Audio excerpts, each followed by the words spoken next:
Welcome. Salibonani, igama ngusisa Senkosi, intombi yaseMambale. We are at the podcast Ama Catch-Ups today, the podcast that proves that you can never really lose touch. We're talking stories from the boardrooms to the backyards and to the streets, one conversation at a time. Today, Silo Honorable uDesire Moyo, siyalungelela.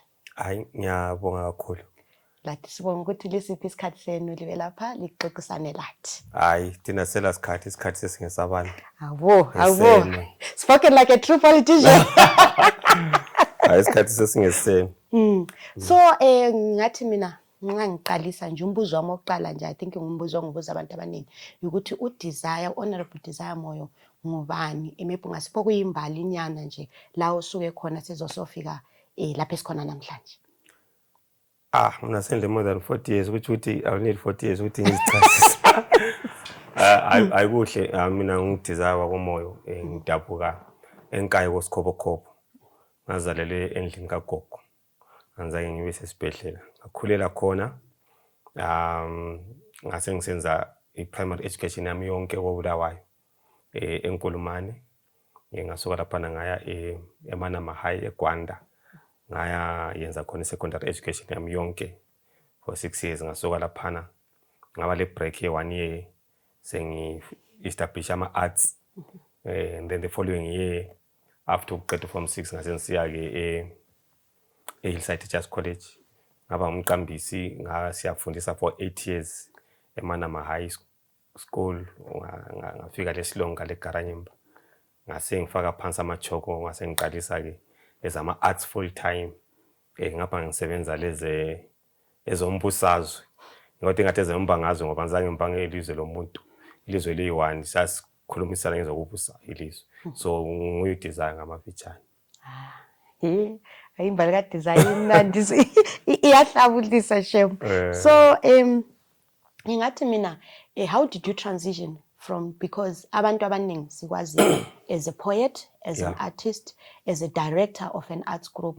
So at what point did you think, no, what made you transition from the arts to politics? Okay, iqiniselo khona ukuthi ama transitions vele empilweni ayenzakala isikhathi sonke from being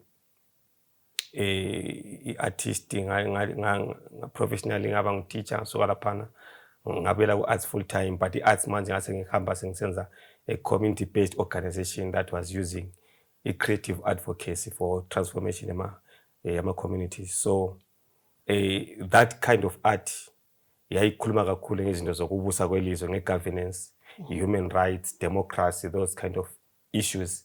This is as push a group that I founded, Victory Siyanqoba Trust.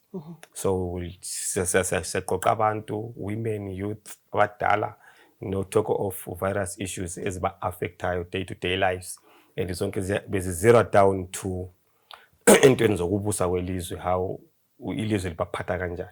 So kube lula through my creative works, because mina ngithanda protest kakhulu. And I'm an award winning. So singathi protest arts. Yes, kakhulu vele without doubt. So when says the protest poetry, and most of my award winning theater productions njengabo Bhalagwe esikhuluma ngeGugurawundi, I will question the status quo. So abantu beMatabeleland as a region bangamukela kahle, they started following my works. Poetry will talk about aba issues enkayi, terms of zamanga zikahulumende, ukubulawa kwabantu, i-government or First Republic, Gugurawundi, into ezinjalo. So now when finally I had to answer i-call kaNkulunkulu, because everything asuke kithi is by design, yabe kuvele kuyi-fate, kumbe yabe kuyi-destiny. So in this case it was my destiny. So ngase ngisuka ekukhulumeni ngezokubusa kokubuswa kwabantu, ngabe ngisiya ukuthi qithi ku ballot paper under i-CCC ekaba Buchamisa. And ubaba uChamisa kuyikuthi besivele silobudlelwano previously, ngoba mina ngithi isikole ngo2008 kuba ngutitsha, ngasebenza no the late founding president we-MTC ubaba uMoken Tsvangirai. So I will do a lot of creative works for the party. ngaze ngangena kuma structures from ward chairperson ngaya ku vice chairperson district for good years ngaba ngu secretary for education epartini yethu. But still I will do my protest art kuma rallies. I think nama albums I4 angawenza ayisindebele for the party. So most of the protest music opposition imengangiyenza. So that gave abantu a full picture and acknowledgement to the desire, and I will be bold enough, even more bolder than the practicing politicians of that time.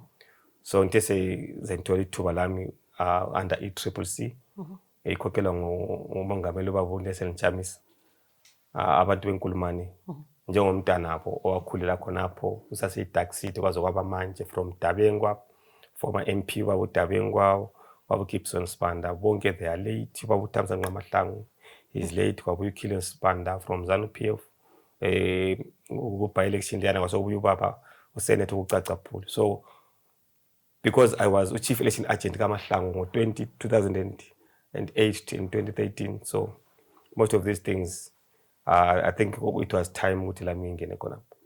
So kwaba lula la contest engena vele wayiphonga ukuthi ipoet umuntu wakithi okhuluma bhadla ngokusidlayo usihlolizayo. So hayi bekulula kakhulu ukuthi ngikhiphe tennis level sebele ngiqoka imbatata. So from art to politics, yeah. Kodwa into angayisichi isiphongo. I'm still a practicing poet. I'm still a practicing theater director. Okay. Yeah. So ngibuza khonapho following on what you've just said. Ngesikhathi usenza singathi ama poetry for ECCC at the time, was it because was it as an artist, or were you also following on their ideologies? Wawuhamba uyi-poet or as also a politician, because there is that thin line between arts and politics sometimes as artists. Yeah, umuntu uyakhetha ukuchasisa ngendlela, but politics is a shadow of the arts. Akuhamba konke. Ungananzelela the way ubaba uMzwakayiza ngakhona, the way Omiri Makeba babenza ngakhona, the way Ombongeni Ngema babenza ngakhona. So most of my art vele it is conceptualized from day-to-day lives zabantu vis-a-vis governance. So even be it women's organization ezifuna the works of Moyoxide or Victory, ngisase ngu-director by then, siyabe sisenza okuthiwa i-forum theatre, sihamba lama themes abo for the day. So nxa ngibizwe i-MDC ubaba uMorgan Tsvangirai ukuthi nobuzo yenza poem about our 11th anniversary kumbe ku rally thize, just get the theme of the rally, then I hit on that. Ngabizwa zintandane maybe yako Jaros Jiri kumbe ngiyengutsheni ngiyayenza i-theme uhambelana. So la ku politics I will do that. I think okunye it was a background yokuthi ngumuntu ofundileyo ongu-teacher, then it's easy ukuthi uhambelane lo mumo.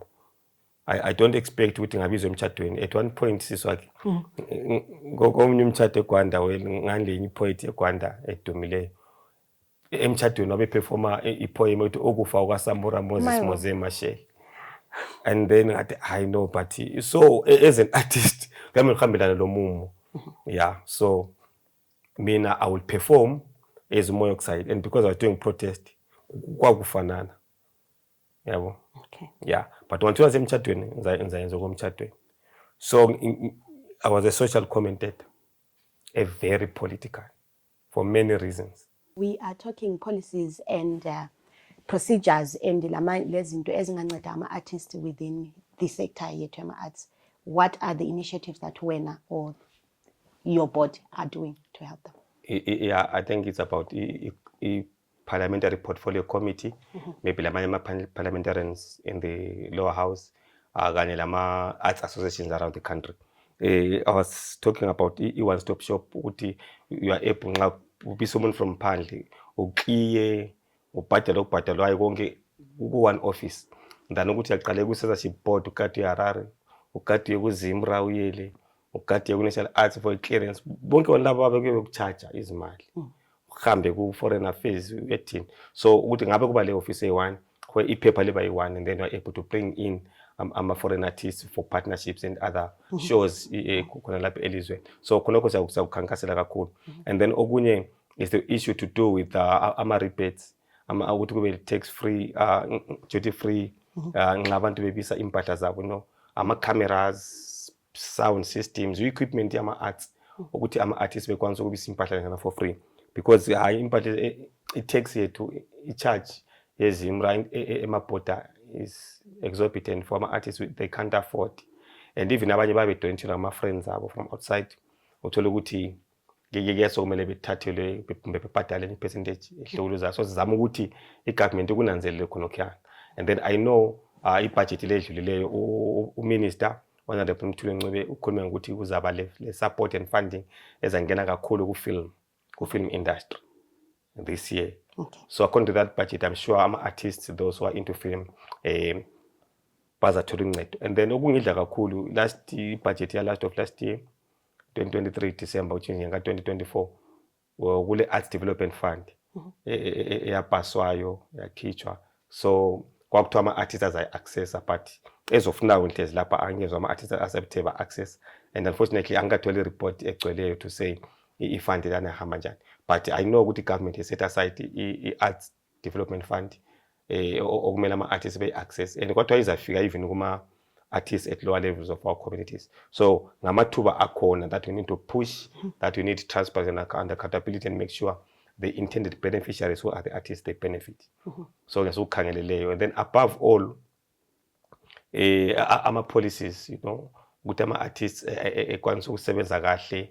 I know Honorable Energy Mtodi last year besipusha into ze-piracy, ukuthi ama-artists between is it year 2000 or year 2020, I've just forgotten the years, up to kathesi bethole ukuthi bancedwa nguhulumende ukuthi be-recover umnotho wabo owadliwa yi-piracy. So ngokunye sikukhangeleleyo ukuthi i-motion kaMtodi yenziwe i-follow up and kwenziwe i-bill to see how we can keep i-piracy and also guard against i-piracy. Abantu abaningi bayabhala but they don't benefit, amabhuku sethinta indawo zonke, i-music yethu iyapiratewa. So we're saying artists have lost fortunes in the process. So zama ukuthi njengohulumende angenele to solve such kind of ama-challenges. Ngiyakuzwa. So with all this, how do you manage to balance ama-responsibilities akho as a politician and honorable minister and your passion for the arts? Ngiyabonga honorable MP, angiso minister. Ngiyaxolisa. Kodwa ke njengomphethe ngiyathi I receive. Like I said, ezombusazwe azikho zintsha kimi. You know, leading an NGO, a community-based organization like the Victor Sangoba Trust for good years. This is quite experience to say how do you lead people, how do you organize projects, programs, abantu, how do you engage good journey of transformation, transforming the mind and lives of the people. So this is all that politics is all about. Besides layman's on our understanding of the role of an MP, legislative role, and just ngihambe parliament sisangani siyakhuluma ama-bill imithetho. So lokhuyana kulula nxa kule sitting ngihamba ngehlala every Tuesday afternoon, Wednesday afternoon, Thursday afternoon from 2 to around 7:30. Ukulula ukubalance khona once ukwi-class in choice, that's the legislative role. And then second one is representative role, representing abantu be-constituency, which means abenkulumane, ukubamela ngapha eparliament lakwamanye ama-national discourses abe zikhona, make sure their voice is heard. And then eyokugcina is oversight, just making sure ukuthi ilizwe libuswa kahle, abantu baphathwa kahle. So it's not much. Much is done kuma-community. Like if you go in Nkulumane, now sisile office that we are renting out for the Nkulumane constituency, we parliamentary office. Yikho kulomsebenzi khona. And akutshiyananga le work enganyenza as a creative arts director kumbe as a director of a community-based organization, listening to the issues zabantu and trying to address them. So ku-art, I'm now an ex-officio with Victor Sangoba Trust, so I'm director or dealer. But writing during my spare time, I'm releasing my album this month end, on 21 February. okuthiwa iDabane, the resurrection plant. So lokhela kumiswanga umsebenzi engwenza. I make sure ukuthi I deliver for the people. I do projects for the people, and then in my spare time sense poetry, and also I'm writing my other theater show. Upalacho is turning. So kuyahambisana nje into kwankhona. Kufanele ukuthi ubone upresident iDeem Nangagwa ese pre-cap farm. Ngaphe ngupresident. So lami my farm is the art. So kuyahambisana kakhulukazi. Yeah. Speaking of the title of your play, I remember the original one. Upalacho is burning. Upalacho is burning. It's an award-winning theater show ground, yes. And that brought you a lot of attention. Yeah. Negatively so from the government. Yes. How have you managed to navigate that? Iqiniso liyababa kumele abantu befunde ukuxupha kumbe ukuhlafuna isinkwa ukuze ibulebule liphele. And no one can sit on the lid of a boiling pot forever. Kunjalo vele. Iqiniso angekulivalele. eBalakho is about 116 kilometers from 124 kilometers from lapho esikhona eBalakho emaphisa ngale. Khona ama-mass graves uhulumende siwayakha umduli ojengisela ukuthi kulabantu bakithi abaphelela khona phana. So it's a fact into ekhona ungabala amabhokisi CJP yakuthola. Umuntu uyakhetha ukuthi afitizela iqiniso kumbalekela iqiniso lilo kuze but engalifitizela licina selimuhle. So lokhena silandaba lakho. It happens. I think history will never forget and ikayikhohlwa. So at one time abantu bakithi kumele befunde ukubhala amabhuku eqiniso. La amabhuku amaningi history engayifunda mina from form 1 to form 4. Azange ngitshayisana lebala lithi Gugurawundi. Azange ngitshayisana lebala lithi Balakho. Angitshayisana lebala lithi Emkhonyeni okwatshiswa khona mama bayi 21 le ndoda eyi1. Azange ngitshayisana lesilobela 11 obaba lama headmasters abathathwa abagongothe esilobela iGugurawundi. So lezana izinto ezikhona. Uyazonda uyadubuka lokho ngokwakho. Art, the role of art siswakhe is to mirror the society. And isisibuko sethu vele sinjalo eZimbabwe. We've got 20,000 lives, innocent lives ezabulawayo.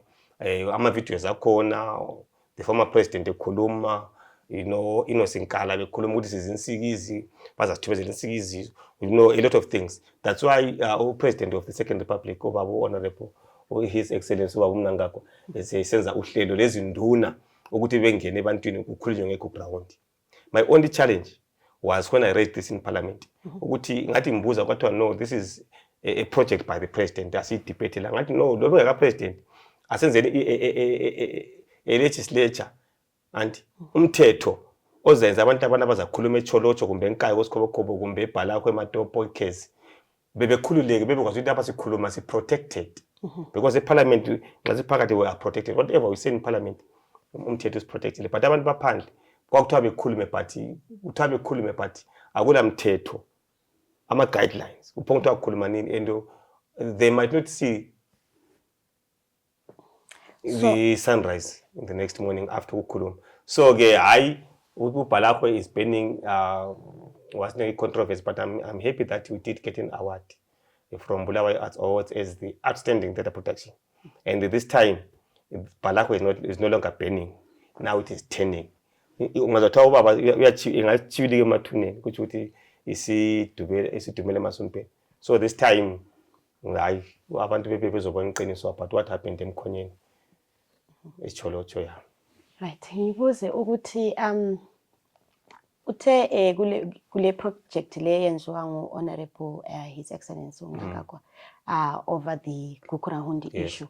How, from your understanding, Angithi, you've heard it in Parliament or you guys have had a conversation about it. From your understanding, how different is this one to the many ones that have been done in the past and stopped midway, or they have been done and a different report has come out? How different is this one? To a certain extent, lay right kakhulu. The fact that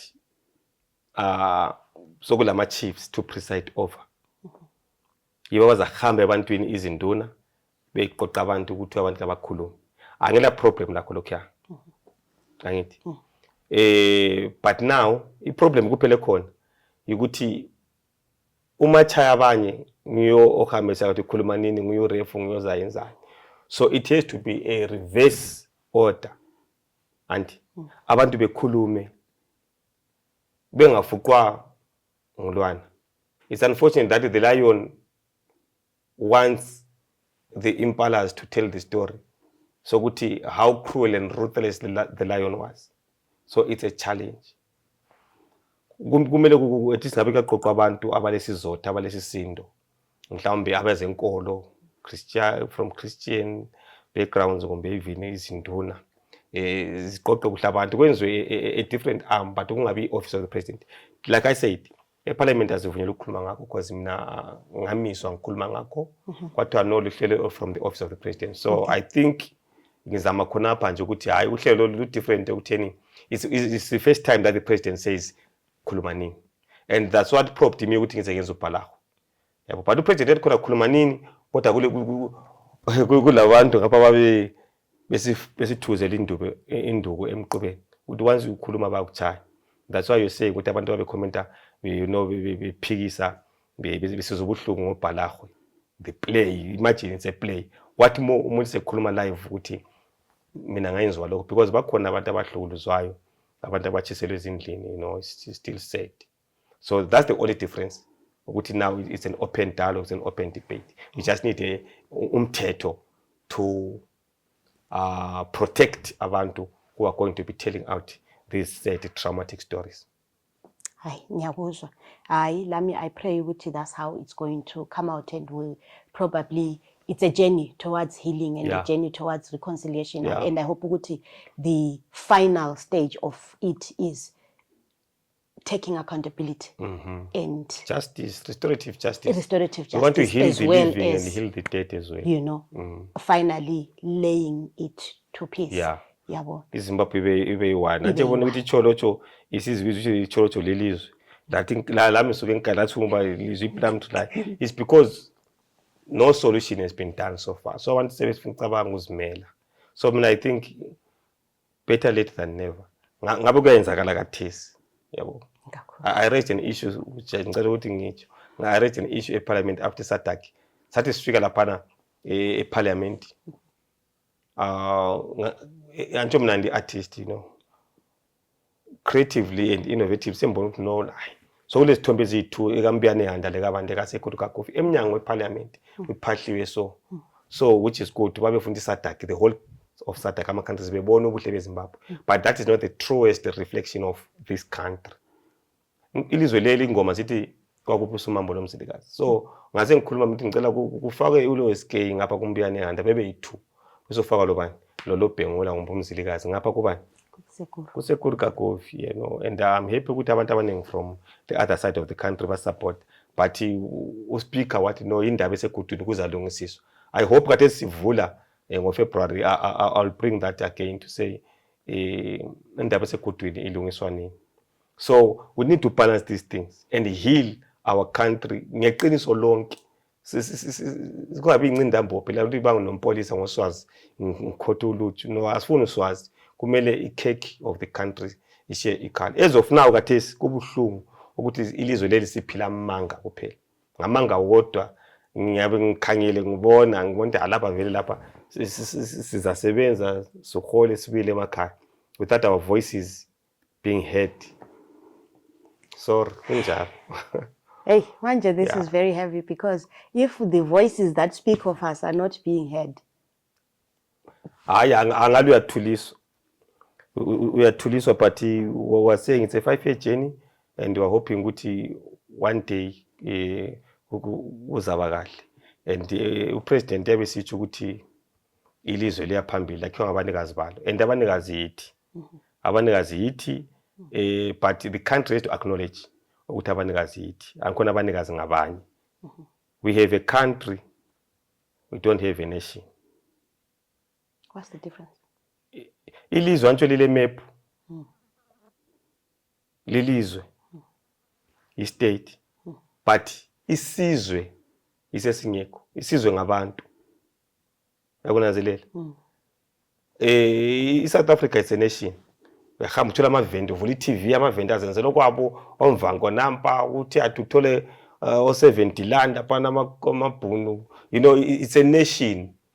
uyabona i-rainbow nation ya, but eZimbabwe we have a country, silelizwe kuthiwa iZimbabwe, but ubuzwe abukho, yabo. That's why bekhetha ukufaka one side of isizwe, thola ukuthi yabe kungombiyane yanda lobani kuphela.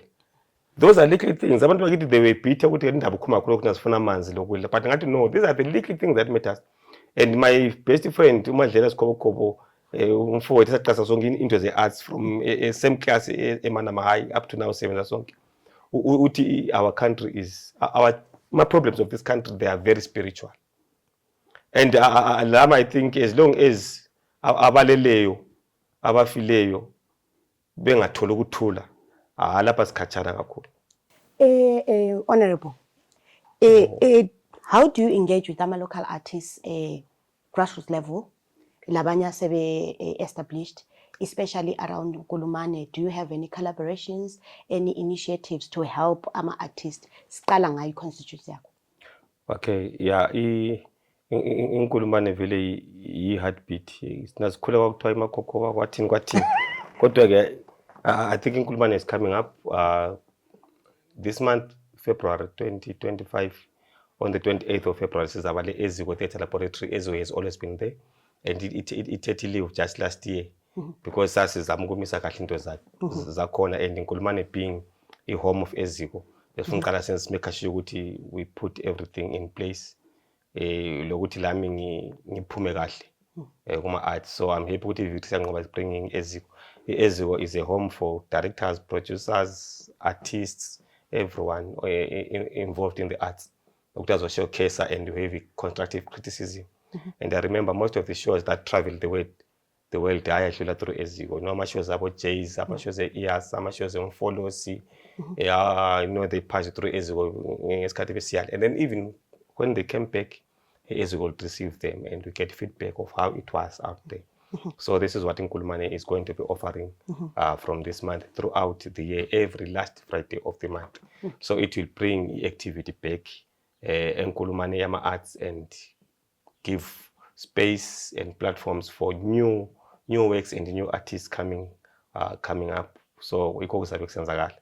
Besides, as MP, lami ngile background art, ama artists amaningi supporter, and the office of the MP ile development committee, and part of that development committee kulama clusters are different, and the cluster arts and culture, and there's something coming up in Nkulumane, a June winter festival that is coming up.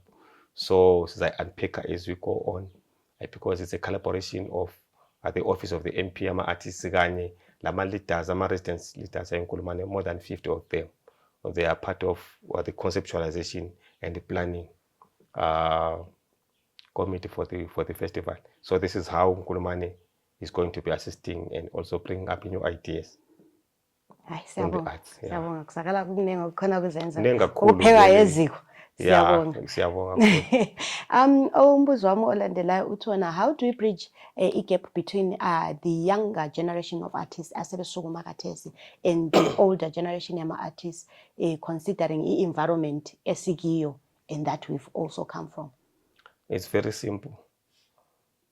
Kule acknowledgement okumele siyenze, and then le denial okumele siyilwe. Zanika a very practical example. This last year bengi guest kuma Praka, which is Phumula what Arts Awards. Ngihambile khona ngale as a guest of honor. And I think this is the 4th year ngala ngaphambanisa. And then Bulawayo Arts Awards futhi ekhona. And then sesiba lamanama. So for these past years, ama awards lawo awephumula abehamba wodwa, bekungela link between yona le Bulawayo Arts Awards. So I was talking to the founding director wePraka ukuthi link up yabo indlela ibuzwa kwabanjani kwabaphambili. Ungabona uhamba ungabona umuntu phambili, you may never come back and you may never arrive. So kumele ama artists acknowledge la akhulayo ukuthi no kupoetry kulo bhuti umoya okusaya, kupoetry kulo Sonkomosi, kupoetry kulo Dome Mhlanga imbongazo lomnyama, ipoetry kulo baba Albert Nyati, ipoetry kulo Lirato Nqindi, kuma-arts kumele sibe kwazi ukuthi bakhona abahamba kuqala endleleni ye-theatre arts, bakhona obhuti witness from ibambelela, so abahlabeleli bakhona obani bani. So abakhathesi kabafuni baku-competition mode, so it will be very difficult for this chain ukuthi ama-links angikhona abe strong and connect. So umuntu uyabuye ethi lami ngibuyala kwamakutsha. No, there's nothing, the only original thing emhlabeni ngendlela engafunda ngayo ngama-mistakes kuphela, and all stories have been written siswakhe. Ingoma zonke ongayibhala uyihlabele zadatshelwa kudala, so kusiya ngokuthi wena uhlabela ngejuba ukuthi likhwela imoto kumbe liyenzeni this time, but ijuba sokwahlatshelwa ngalo. So kumele abantu be-acknowledge, and then abakhulu, the established abadala, kumele labo be-acknowledge ukuthi labo sebengabadala njalo they are of the fountains of wisdom, yimthombo lamaziko obungqavithi lobungcithi be-art, beshelana labantu. But yonanzela ukuthi abaningi abafuni ku-attend ama-shows alabana abancane, bathi hayikela kunjani kukhule lokhula. So we need to acknowledge ukuthi sokumele sithi pass on the baton or nurture labana abancane. So ke ngabantu 1 or 2 abenza njalo. So ngiyafisa ukuthi singashayisa ikhanda ukuthi kumele kwenziweni. Kulula akuhlangane ku-Bridgeway. And then you can take i-art yako Bulawayo forward. Look at how ama-artists awe-Harare have done it. Yabo kade ngikhangela ishow ka-Winky, angazi umbani ufana wathi sesitagini bebonke eMbare just last week. You know, into zangikhona ziyakhulisana, o-Andy sebeke wahlangana nabo Japraise, into zangikhona ziyahamba, baphakamisana. I think thina nxa sikwenza sifakana amatomu ukuthi ungafiki emanzini lana. Unganathi because unganatha uyagcina usukholiwe ungasangidingi mina ngokoma kwakho. Kumele uhlale uwomile kwenza bakwazi ukuthi ngikhona. So we don't want that. Kumele abancane bevuma ukuthi bakhona abakhulu bebuza indlela kwaphambili. Labaphambili kumele bevuma ukuthi la nxa umuntu engabuzanga because abanye balobuqholo they don't want to ask. Kabazimisele because no talent is meant for the grave. Kubuhlungu ukuthi kathesi mlitshwana imisebenzi ongayibala echiwe ngubhuti ngubaba umalume ukhonti. Kulitshwana ngabe uchiwe ngubaba uSihlangu Ndlovu. Kulitshwana ukuzachiwa yimi ngoba uzachiwa ngobaba uFelix Moyo, ukuzachiwa ngobhuti uMatesi, uzachiwa ngoMambazo. Yabo. So we need to tap that wisdom now. Thank you for that. Ngicela ukubuyisela slightly back to politics. Yeah, akungikanga ngale vele. Ikese ngikuthanda kakhulu. CCC, MDC, the splits, the discount, konke khona lokho kuyabe kusenzakala. How do you think ukuthi, how does that affect you njengakathesi bekule CCC ngesikhathi ngena labo Nelson Chamisa, now he's moved on to something else. How does that affect you as umuntu or representer abantu under that ticket, and how does it affect the people that brought you onto that space? Yeah. Yabona nxa abantu yokuthuma bakuthuma under iticket lokuthi ungumzingeli. Wathi ngathi ungumzingeli bakuthuma bethi ungumalusi. Then yatufika khona ngale madlelweni ungumalusi bekuthumela. Suchasana labantu abakunikeza ezinye izinto bekuguqile bekwenze umzingeli. Then bese bekucela ukuthi uzingele inkomo. Ozithunywe ukuthi yenjani uyezelusa. So kuyasilimaza as young politicians, young in the sense that antswazi ibhele lo ama ex-Japan cars ngabe lapha kithi kuyabe kukutsha. So loba lathi sesikhulile ku politics esileminyaka more than 20 years, but it's first time ungena eParliament. So yabule sifiso sokumela abantu and ubamela opposition. But opposition must not be compromised and must not be mistaken ukuthi I oppose. We don't oppose for the sake of opposition or of being from the opposite end, but you oppose the policies that you think they won't save abantu from the constituents or abantu as a whole. So ngiyasilimaza ucela ungasakwazi how to make things happen for the people in Parliament, but that is politics. I Awumelanga sisisa umangale kumbe evula court case umfowenu odlala ibhola bengamkantsa aqamuke. It's part of ibhola. Even ungaphiwa penalty akumelanga sithwale nzima. We expect that ebholeni. So lokho okhuluma ngakho ukukantshana lokuqhamuka kwabantu, but is within the playing field. Izinto esikhangeleleyo. Esingakukhangelelanga nxa abantu bedlala ibhola ukuthi umuntu you know awele egodini yele ku pitch because akula pitch elegodi. So ama mistakes okukantshana atholakala ebholeni. So lokho okubalayo kukhona ku politics. And unfortunately na i-10th parliament mina ngwami kube buhlungu kakhulu. But umuntu wangikhona ewani. Remain with the people. Hlala labantu. Listen to them. Serve them. Represent them. Abakuthuma khona yahambe ukhume parliament. Mina I'm happy ukuthi most of I think parliament angikhuluma more than 10 times wonke ngabase parliament. But lapho ngikhuluma khona ngiya kuma headlines. Ama newspaper ndala amabhakana afake ama newspaper phandle.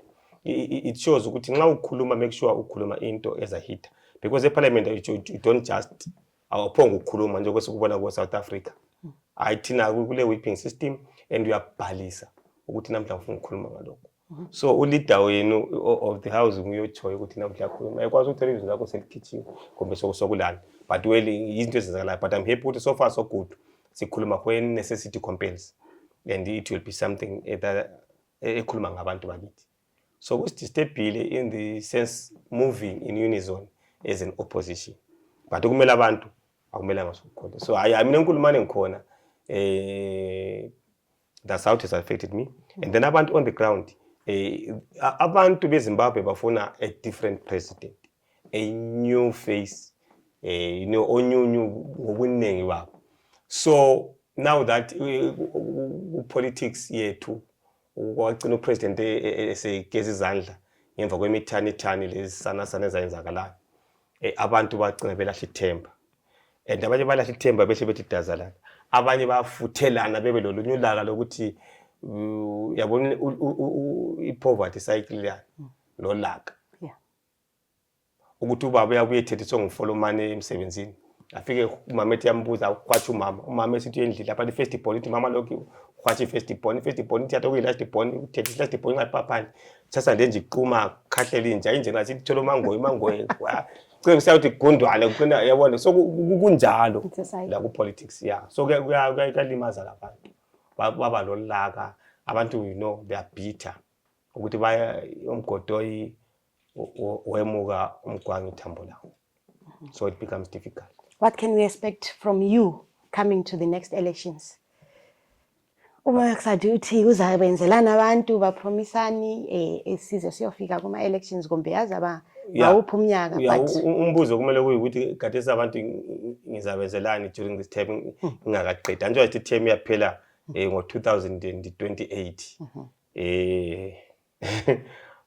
Antsho kulabo 2030 labo 20 wathi lokho abantu bavunyelwe ukuphupha umgaba kwatsho njalo the late president, but engakutsho ukuthi enkuluma ngento eziyi2 engazicela ukuthi abantu benginikeze umlando ukuthi ngizenze, and sengiziqedile kathesi. One was to create an administrative structure for Nkulumane, and 2 to create a communicative and participated community. So that's why Nkulumane kathesi swakhe kathesi ngingaso ngama past 5 kule compassion team, inokula ama prayers ezimfeni ikhona team yenza khona lokho le chairperson wabo and the whole 15 members, they are all over Nkulumane. As I speak kathesi, you can come, you can visit Nkulumane, or I can give you website Nkulumane ubone umsebenzi abayenza. That I've done. Kule development committee, and development committee uholwa ngcomrade ubaba honorable Andrew Ndlovu, ngubaba from ZAP. Sasa sonke ubhalwe paper way contest la, we're in the same race. But he is now the leader of the Nkulumane Development Committee. So this is how strong Nkulumane is. We're bringing everyone now contest level. Different parties, they are part of the development committee in Nkulumane. And finally, the CTF committee that oversees funding evela kuhulumende ama $50,000 land. Engakaboni ukuzokubeka test. Kodwa so budgetela, sa budgetela ngo 2023 and for 2024 akula. Siyibudgethele last December silapha trade fair akula mali zangikhona. So ama-committees they are there. The system is oiled, kumele isebenze. Engasebenzi yona le emelele ukuthi uhulumende ayinike phela imali yangikhona. So this is what I've done for Nkulumane. Konke is in place. Ama-committees, alama-clusters, 11 clusters. Ama-wovets, intandane, konke. Sokuzihambela. That's why ngilapha ku-interview le ngiqedwe isikhathi sonke lesi, because I've got all the time for you. Ngoba iNkulumane sizirana yodwa. Sile office engishiya lo mama usenator wa renting a house. Yindle selayinini kwaphana phakathi komphakathi. Umongameli usinike rice ama 3.5 ton lana. Distributile abantu bonke from intandane bonke abaswelayo, the poor of the poorest. Sanika le Ingutsheni hospital, sakhumbula abanye bethu abasezibhedlela. This is what Nkulumane is doing through its systems engazikhankaselayo zavotelwa ngabantu ngoMarch, ngazifaka usemthethweni ngoMay 25 ngokwaba mnandi kwabanjalo. So this far ike sikwenzayo, and then Nkulumane finally sile development plan yenziwa ngabantu more than 500 ababuthana eNkulumane Hall. It's a 24-page handbook yokuthi uyayibala la uthi mhlawumbe ufuna ukuzenzela iNkulumane lokho. And on the 21st we'll be launching our website. Yeah, it's still a 6 months run, but asikayi-publicize. So siyayilauncha officially. You will find everything there. Asozobe lost xa ufika eNkulumane. So ike ngiyakwenzela abantu ngingachiya khona kusengaziphumela. Obuyayo kumele bekwazi ukuthi eNkulumane kulama structures. I-office ka-MP asoyo umuntu ngeyabantu. Yi-city position. Siyathi njoba iqhaza ngibalo baba uDabenkwa obani bani. Sithina odesire siyadlula kuma positions. But we need structures kuma communities. Angikhona ukuthi MP azenzele umathanda. Yinkinga engilayo ukuthi ngabona ama MPs kwezinye izindawo bezenzele umathanda. Thatha isikhundla sabantu esifake esikhwameni. Asikwane esikhwameni. So iNkulumane so far I think I've done my part. So now I'm a facilitator. We've said this year is the year of action. Imoto ngisiyazenzela. Kamele ube eNkulumane. Ngiyabonga. Hayi siyabonga shema abantu beNkulumane siyababongela ngoba hayi uMP uzwakala very passionate about abantu abasebenzelayo, abasebenzeleni abantu abasebenzelayo. So thank you so much for giving us time ukuthi sixoxisane lawe. I hope ukuthi sizaba lenye interview ngelinye ilanga and konke kade ufisa ukuthi kufezeke kuyabe sekufezeke ngaleso sikhathi uzawube usithisa imali ezana ngikhuluma ngazo zangena sesenzo lokhu la lokhu yani website is out there, this and that is happening. Ukuthi lathi sibone lama artists amancane liyaqoquzela, the buttons are being passed on. So I thank you so much for taking the time to be here today. Kosibusisa. To everybody out there, siyabonga, another episode of Ama Catch Up, the podcast that says you can never really lose touch. Igama ngisisa Senkosi Ntombi yaseMambala. See you later.